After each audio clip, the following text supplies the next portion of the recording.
Hiya guys, Nigel here with you, Nigel's Modelling Bench. If you've wondered where I am, or where I've been, sorry, or you think I'm looking a bit rough or sounding a bit rough, you're not wrong. I had the jab on Thursday, and since about 7 o'clock Thursday night I've never felt so rough in my life. God, it's hit me for 6. The slip of paper they give you with all the side effects, I've got pretty much every one of them, so it's unbelievable. But yeah, still, you know, it's better than the alternative, isn't it? So anyway, moving forward, the reason I've been a bit quiet is I just can't do anything. I'm getting my strength back now. It's Saturday afternoon now. I had the jab Thursday, but the last couple of days I couldn't even bloody lift the Titanic hull to do a video on that. There's no way. I could barely lift a bloody coffee mug. So and like, you know, throbbing head and everything, just can't concentrate. So I thought I'd put a video out for you today and do a review. As you know, I did a review the other day of the beautiful bone fragments parts for the Revell 148th B-1B, and in that review I mentioned that I'd bought the Army Cast B-1B wing mechanics, which is here, which I'm going to do a review for you now. This is actually AC48014. It tends to sort of come and go. At the moment it's not available on the Army Cast website, but there is a set available still at the 48ers.com. So that's these people here. Where's their invoice? I want to cover my address up. There we go. The 48ers.com. If you go there, then you can buy the set there. It's quite expensive. It's about €100, I think. But it is beautiful, and the beauty of it is, of course, if you've got the 48 scale B-1B, one of the biggest problems is displaying it because it's huge. But because of the design of the wings, it's got pivoting wings, and the pivot there, you can cut that open into like a C-section, and then you'll be able to remove the wings, making it easier to display than a 72nd scale B-52 really, which is here, nearly finished. That's all the decals are on now, and I will get another part out for you. It's there. Where is it? Hang on. It's there. I don't know if you can see. You can see the shark's teeth on it there. So all the decals are done. Let those all go. Well, they've all been going off for about 5 or 6 days now. So we'll get that back on the bench as soon as I can muster up the strength, the enthusiasm, and the bloody health to deal with it. I feel like a bloody, you know. Anyway, let's get to the bench and have a look at this this set, and a bit of a surprise in here as well. And we'll go from there. Okay, so as we can see here, the set comes in a lovely rigid cardboard box, and I got this one from the 48ers.com, and as I said, that then came in a lovely package box as well. So as I say, we've got a little bit of a surprise in here for you. So this is currently not being produced, but it does tend to come and go. I certainly saw it available a couple of years ago, missed out on it. Then I saw it come up again, so I pre-ordered it in July, and this was actually delivered to me in November. So, and I've noticed the 48ers have got one left, as I said earlier. So if you want to get this set, I would suggest sending Martin an email at armycast@cesnam.cz. armycast@cesnam.cz, and maybe if he gets enough interest he'll make some more. It certainly is worth having, I believe, because the actual kit itself, we've got the wings here. I mean, here is a wing half, sort of a wing drive fitted together, and you can see it's just toy-like. It's just a very, very simple, basic, scribed out panel lines for the flaps and slats and everything. And yet this aircraft, when its wings are out, the flaps and slats on this are mega something to see. I'll show you now, before we look at the model, I'll show you in this book. This is Willie Peters, Daku Publications, Willie Peters, Uncovering the Rockwell B-1B Lancer. It's a wonderful book. It's full of some fantastic images.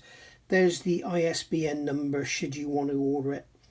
Not sure if it's currently available. They tend to come in and out of print, and when they go out of print they tend to be silly money, these books. I've seen them for like £300. It's bloody stupid, especially the A10 books. But there we go. You can see the sort of thing you're getting. There's all these fantastic detailed photos that you can be hard pushed to find anywhere else. Some great cockpit stuff. All your little sort of service hatches and stuff are covered.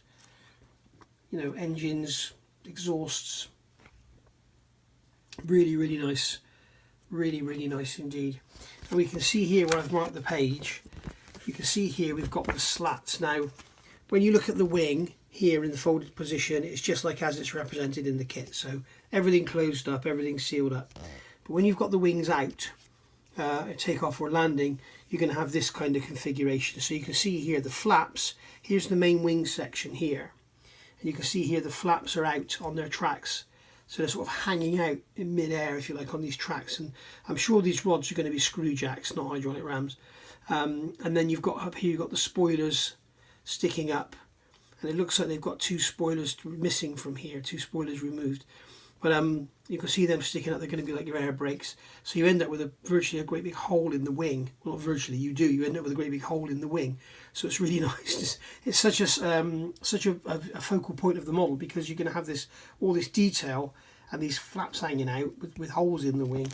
And then when we go over the page, we can see some more detail. Here is the undersides of the slats. You can see there we've got some lovely detail of again, you've got the tracks and the screw jacks there. I couldn't see any really good pictures of the upper surface of the slats, because what I'm trying to see is if the actual area is recessed into the wing or if it's actually sort of faired over. And then you've got the inner ends of the flaps, so you can see the detail underneath there with the cutout sections. Okay, and there's some more spoiler detail there. Alright, and then you've got the inner ends of the wings and everything, and the wing fence area. This always reminds me, I always think they've chucked a Porsche 911 in there, because you've got this fan on the top, an old air-cooled Porsche 911 I mean. But basically that's the wing fold area, so you could do with having some detail in there if you want to make a super job of the kit. So and then we've got some intake detail down here, which would be great when you're using it with Jared's stuff. You can see here the intakes with the open side doors like they've got on the Barracuda Studios. So there we go. There's an image there of the slats. You can see the slats hanging down. That's on is that a B-1B or a B-1A? It's camouflage, so I'm not sure. But anyway, the slats are hanging down there, so you can see that there again you've got this big white area there, which is going to look great on your finished model rather than just having this one-piece plastic wing. It's kind of the debate. It's like, you know, F-14 Tomcat 1/48 scale Tamiya versus AMK. Which one? You know, and I think most people would probably say a combination of both kits. But certainly when I see wings out, I like to see the slats and flaps hanging out. Sounds wrong, doesn't it? Sorry. But yeah, I think like F111s, B1s, F14s, they all look so much better with everything just hanging out. So there we go. That's just my opinion. And Greg says that you know, the B1 with the wings out and the undercarriage down looks like a gurney bird. Anyway, let's have a look at this box to stop waffling. So you can see we've got lots and lots of resin in here. Instructions on the top. This box actually comes full of the foam nuggets to keep everything in place, but I've taken them out just for the review rather than dig all through them. So if we start off by looking in the instructions, you can see it's got some health and safety stuff on here. Lovely image here of the B1. I'd love to know why. It seems when I've been watching them with the videos with landing, it seems always when they're nearly stopped, the stabilators sort of go to maximum climb sort of thing. But anyway, so I'll tell you some health and safety stuff here and some general instructions. Here we've got the parts call out. So we've got left wing, right wing. So you've got all the parts there that come in the set. And then we're into production, into construction. So you've got going to cut the red sections out. There's some basic hints and tips here about for cutting using engraved panel lines. The PUR part will fit there only with small corrections. So obviously you're going to cut these out to the lines and you're going to be doing some fitting. Something I would suggest if you haven't done stuff like this before, maybe sort of, if this is the line here you've got to cut up to, this panel line here, perhaps cut a couple of mil inside it. Yeah, and then you can get your sanding sticks and you can sand up to that panel line then and make sure you're getting a nice straight edge rather than slipping with your knife or your saw. I would thoroughly recommend a saw like this. This is the JLC saw. Again, it's from the Czech Republic, the same as Army Cast. And these are absolutely brilliant little saw blades. And they're perfect for stuff like this because it's so thin. You can just get it into that panel line and run it along. You just make a few scribes in that panel line, and I'm not putting any pressure on there at all, and it's finding its own way. And you can see there's a little bit of dust on there. It's cutting its way through. So absolutely perfect for that kind of thing. So you're going to be cutting, as you can see on here, this is the lower edge of the wing. So you're going to be cutting all of this section out here, all the way up to there, and you're going to be cutting this whole leading edge out here. When it comes to doing these little parts in here, I would recommend the saw blade down either side, little sort of pin prick or something in the middle, and just snap it off. But you're going to have to do a bit of sanding and filling and Mr. Servicer and stuff after when the resin parts go in anyway. And then on the upper wing half, we've got all this area here coming out, and all of this area here coming out. So up to here. So there's a whole load of plastic coming out there, so you're going to end up with nothing. So you may want to bond a strip of brass rod or something in there just to give it some rigidity, because once you cut that out, there's going to be nothing left. Although when you come to actually glue your resin in, you should find that it pulls everything straight. But then resin, by its very nature, it can actually bow and flex, so it might be best to have this rigid just to check your resin's all straight. So there we go. So we've cut all that out, and now we move on to fitting the parts. So we've got inner enclosures for the slats and the flaps, which are really nice, and I'll show you them in a minute. So rather than just having a great big hole in the wing, when you cut it out, you end up with the actual replacement part that goes in and makes it all look really, really good. There's some good instructions here about fitting it, making sure it all fits, make sure the wing goes together, and then glue all this to the bottom, and then do a final check before you glue everything else together. And just you know, really, really take your time. You don't want to end up with droop wings or whatever. I don't know for sure. Maybe someone can comment down below, but I'm sure B1 wings don't droop. So I've never seen them. There's an image of one flying there, and it certainly doesn't have a bow in it by the look of it. So there we go. So we're going to fit these ribs in here. These are the tracks that the actual flaps are going to come out on. There are 7 flap ribs on both wings. 2 of them are hidden in the flap housing. So they're saying to start composing ribs from outer ones and then continue to the middle. Use flap for setting every rib into position. You can also help yourself with appropriate spoiler on when fitting distance and parallelism for the fully visible ribs. So it's, you know, you've got to take your time and make sure you get all this straight. And then you've got the same sort of thing going in here. Now the tracks are actually moulded onto the slats, so all you've got on here is your jacks. So he's calling them pistons here. I'm sure they would have been screw jacks rather than hydraulic pistons. I don't know. I can't see in the images in the book, and I can't see any wording about it. So maybe again you can tell me in the comments below. Are they jacks? Are they rams? So then we're going to fit our spoiler-ons. Here are spoilers. You may have to wish to have them closed or up or halfway, whatever. I've noticed them landing, and they don't tend to use all of them. So deepen 12 holes outline in flap housing with 1mm drill, and then snap 3 pistons into every spoiler on and slip them into drilled holes. Settle 3 small spoiler and wedges into U-locks in flap housing and fix with position a small amount of glue. Every spoiler on every wing can differ. Yeah, they tend to be all over the place. So that could be another sort of feature to make your model look interesting. You can see here he's got 2 sort of half open and 2 fully open. Drill 1.5mm hole in the middle of every central section in flap housing. Adapt 6 flap positions to required length. Gently push H-locks in flaps to H ends of the ribs, deep and 4mm deep, and fix with a small drop of CA. This is all going to be quite flimsy when it's all done, guys, so you might want to sort of paint the wing and paint your flaps and then clip it all together afterwards. And that is that. But as I say, this is something for your experienced modeler. It's going to take a bit of planning yourself. It's not like a set of Tamiya instructions that are just going to take you right the way through to the finished model. So going in the box, in our first bag here, we've got our flap tracks, and you can see there they're beautifully moulded, all nice and crisp. Okay, nice and crisply done, and they're numbered on the pour plug as well. So you're going to cut them off, glue them into your inner housing, and they're going to go in lovely. And then I won't get them all out, but here you've got some of your, I don't know if they're hydraulic cylinders or if they're jacks or what they are, but you've basically got them. They're going to be for the slats, I believe. And then these longer ones here, and they are for the tracks. Now certainly what I will do with this, Let me just measure that diameter. It looks like 0.5 to me. Oh, 0.75. So a bit of 0.7 brass rod. I would suggest drilling these bodies out and replacing that with a bit of brass rod, just to help make everything a bit more rigid. And that will actually, you know, if you go right through there, if you can, then you make everything a bit more sort of not stronger. But if you knock it heavily or something by accident, it's more likely to just bend rather than fall off or break, because the resin and the super glue is all quite brittle. So that's what we got in there.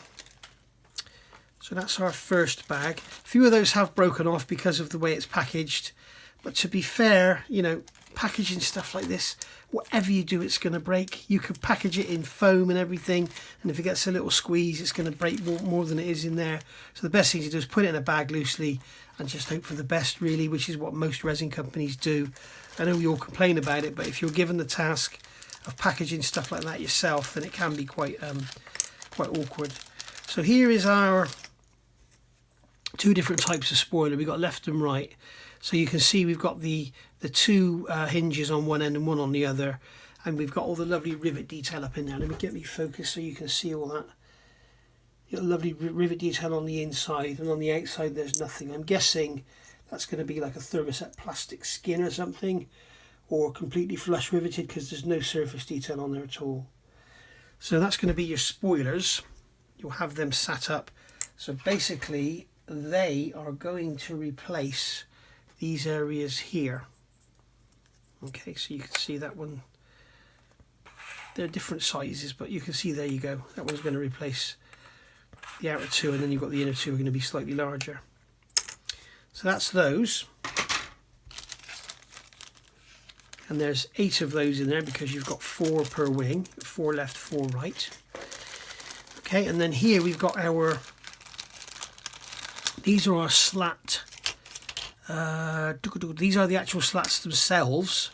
So you've got the slats here. You can see we've got the actual tracks are actually moulded onto the slats themselves. So if you remember looking in this book here,